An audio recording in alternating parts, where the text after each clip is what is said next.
Assalamualaikum warahmatullahi wabarakatuh. Gua di sini mau cerita ke kalian sedikit ya. Gua mau sharing ke kalian sedikit. Hal apa yang gua dapetin ketika gua menagih ke salah satu perusahaan atau ke salah satu orang gitu.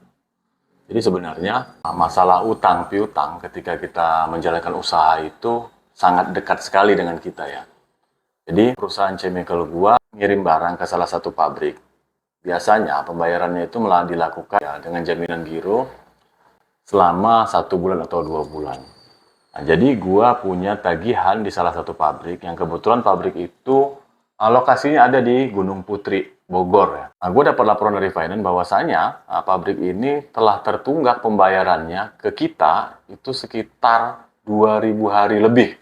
Artinya itu kan sudah kalau 1 tahun 360 hari ini berarti kan udah sekitar 5 tahunan ya.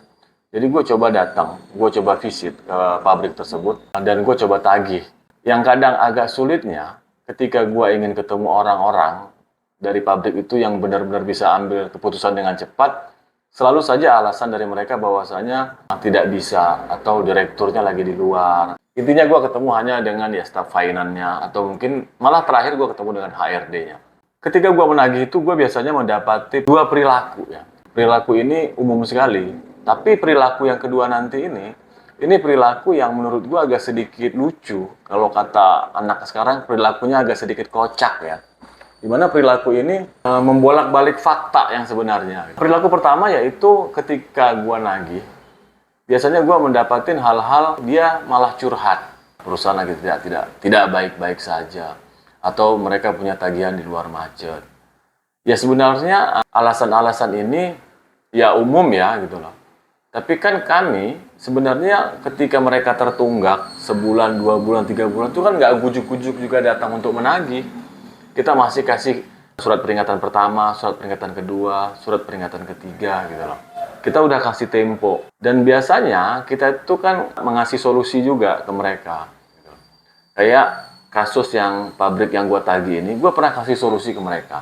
Kebetulan mereka itu punya hutang yang nggak banyak sih untuk ukuran pabrik dia gitu. Pabriknya kan lumayan besar dan pabrik ini sudah listing di Bursa Efek ya, sudah TBK.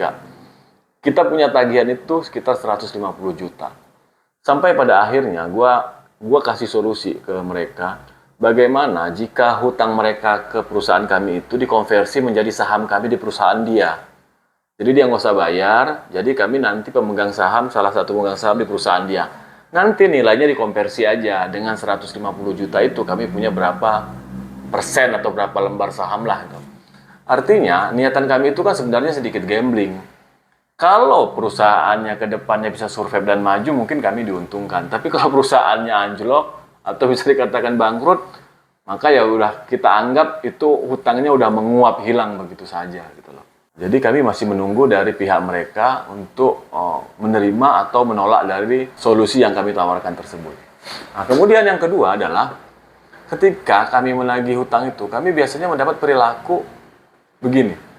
Orang yang kami tagih itu merasa terzolimin atau dia bilang dia merasa terganggu, ngebuat dia tidak nyaman gitu loh. Nah, ini kan sebenarnya kan faktanya dibolak-balik. Harusnya yang terganggu tuh ya kami, pihak kami. Cash flow kami terganggu karena ada tunggakan pembayaran dari pihak pabrik. Ini malah sebaliknya gitu loh. Seolah-olah mereka yang terzolimin. Nah, perilaku yang nomor 2 ini, gue menyebutnya dengan perilaku playing victim gitu loh. Jadi dia menjadi aktor fiktif lah gitu loh. Seolah-olah dia yang menjadi korban, padahal sesungguhnya yang menjadi korban itu adalah perusahaan kami, perusahaan chemical kami. Keuangan kami terganggu, waktu kami terganggu, gitu loh. 2 perilaku ini, pertama ketika ditagih jadi curhat. Yang kedua ketika ditagih playing victim. Ini sering banget kami temuin ya, ketika kami melakukan penagihan di pabrik-pabrik lah. Gitu. Kalian guys, punya nggak sih cerita yang sama ketika menagih? Mendapat respon seperti 2 respon tadi, atau kalian mendapat respon yang lain. Nah, kalian bisa komen di kolom komentar, dan thank you, wassalam.